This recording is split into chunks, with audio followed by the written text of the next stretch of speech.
Muraho, mwigire tuganire.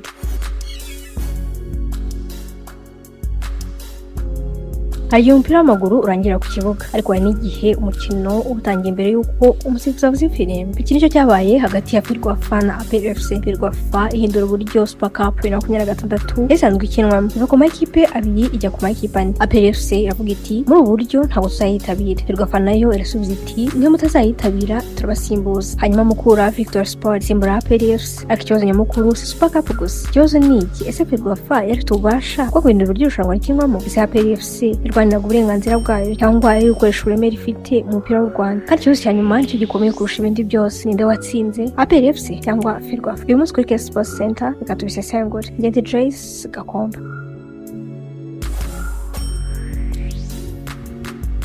Hari umuntu wigeze kumbwira ati hari umupira w'amaguru udakinirwa mu kibuga gusa. Numvaga imvugo isanzwe, ariko iyo urebye neza ikibazo cya APR FC na FERWAFA ubona ko hari umupira ujya mu biro, ukajya mu nyandiko, ukajya mu mategeko, ukajya no mu byemezo. Kandi iyo ekipe ikomeye nka APR FC ihuye n'urwego ruyobora umupira w'amaguru, ikibazo gihita kirenga umukino umwe gahinduka ikibazo cy'ububasha, amategeko, imiyoborere n'icyizere. Umunsi rero ntabwo tugiye gufana APR FC, ntabwo kandi tugiye gufana FERWAFA, tugiye gukora ikintu kimwe, bashyira ikibazo ku meza, turebe uko byose byatangiye, turebe icyo APR FC yavuze, FERWAFA yashingiyeho ibyo amategeko avuga, hanyuma turebe niba hari uwatsinze koko. Mbere yo kumenya uwatsinze tugomba kubanza kumenya icyayiteje iyi ntambara. Ku wa 18 Kanama 2026 FERWAFA yatumije mu nama amakipe ane yari yamenyesheje ko azitabira FERWAFA Super Cup 2026.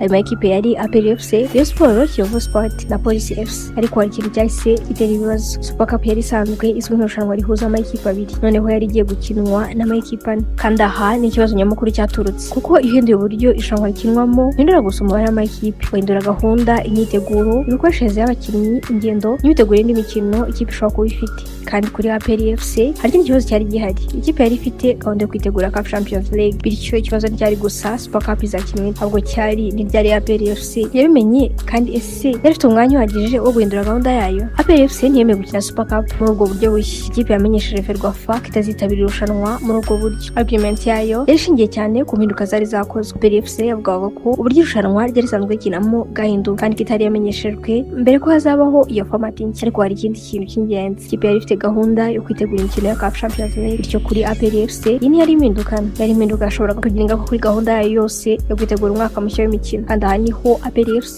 ifite ikibazo cyo kwibaza niba gahunda y'irushanwa yari isanzwe izwi kuki yahinduwe muri iki gihe. Ariko reka tujyihutira kuvuga ko APR FC yari ifite ukuri, ko hari undi muntu ugomba kumva.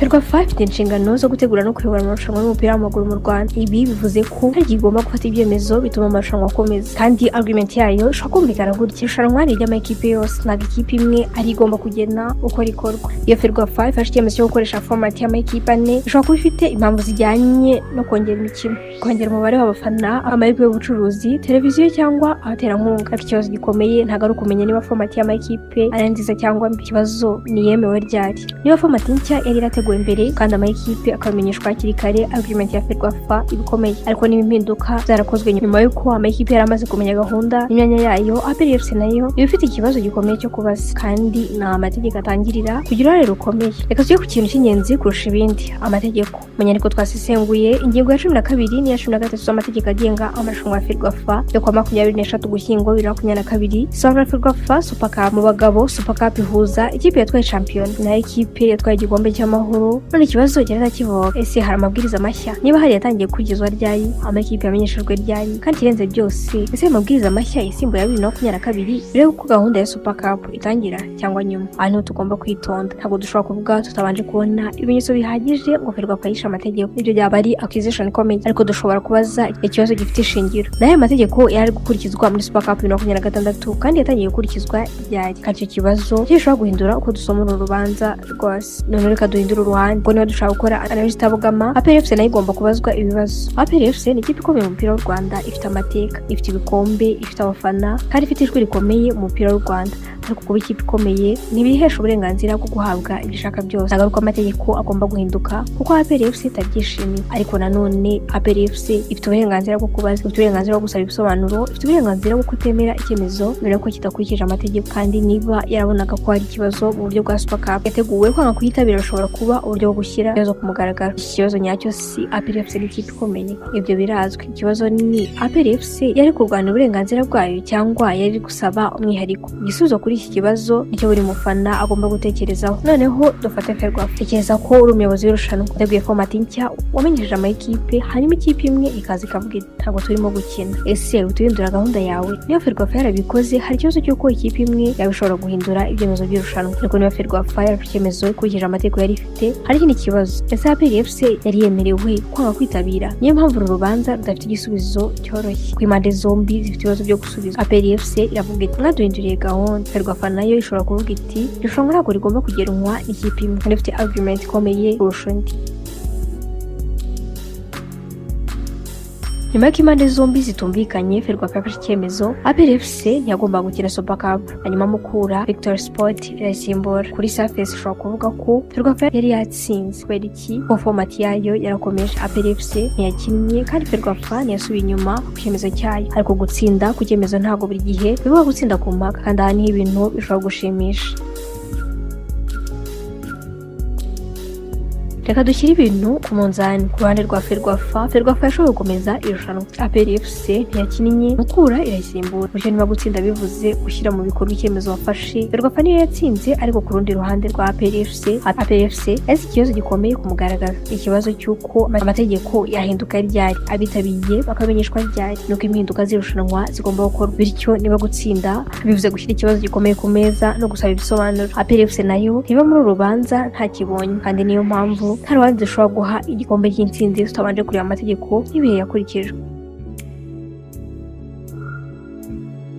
Noneho igihe kirageze. Ninde watsinze? Niba gutsinda ari ugukomeza icyemezo cyawe, gukomeza irushanwa no gusimbuza ikipe yanze gukina, FERWAFA niyo yatsinze. Ariko niba gutsinda ari ugutera ikibazo, burya amategeko y'irushanwa ashyirwa mu bikorwa no gutuma abantu bibaza niba impinduka zarakozwe mu buryo bukwiye. APR FC yazi ikibazo gikomeye ku meza. Ariko kuri K-SportsCentre hari ikindi kintu tubona, kandi icyo twumva gikwiye kwitabwaho kurusha kuvuga gusa ngo APR yatsinze cyangwa FERWAFA yatsinze. Ikibazo nyamukuru ninde uzatsinda ku cyizere ko Super Cup izarangira, iyi mpaka nayo izarangira. APR FC izakomeza gukina, FERWAFA nayo izakomeza kuyobora amarushanwa. Ariko icyizere cy'amakipe n'abafana ku mategeko icyo nicyo kigomba kuramba. Niba amategeko asobanutse, amakipe arayamenya. Niba ahindutse, amakipe agomba kuyamenyeshwa. Kandi niba hari impaka, hagomba kubaho inzira isobanutse yo kuzisubiza. Umupira ukomeye ntabwo wubakwa n'ibitego gusa, wubakwa n'amategeko, wubakwa n'ubutabera, wubakwa n'imiyoborere, wubakwa n'icyizere. None reka nkubazeho ureba iyi video, tekereza kuri umwanya w'umuyobozi wa FERWAFA. APR FC kubwira iti ntabwo turi gukina muri iyi format, wowe bari kubigenza ute? Wari gusubira kuri format y'amakipe abiri cyangwa ari gukomeza format y'amakipe ane ugasimbuza APR FC? Kandi niba wari mu mwanya wa APR FC, wari kwemera gukina cyangwa wari kubyanga? Andika igitekerezo cyawe muri comment. Kandi ukundanije nk'itareba gusa ibyabaye mu kibuga, bikareba amategeko, imiyoborere n'inyuma y'umukino. Kora like na subscribe kuri K-SportsCentre kandi usangize iyi video undi mufana ushaka kumenya nde watsinze hagati ya FERWAFA na APR FC. Ngende Joyce Gakomba.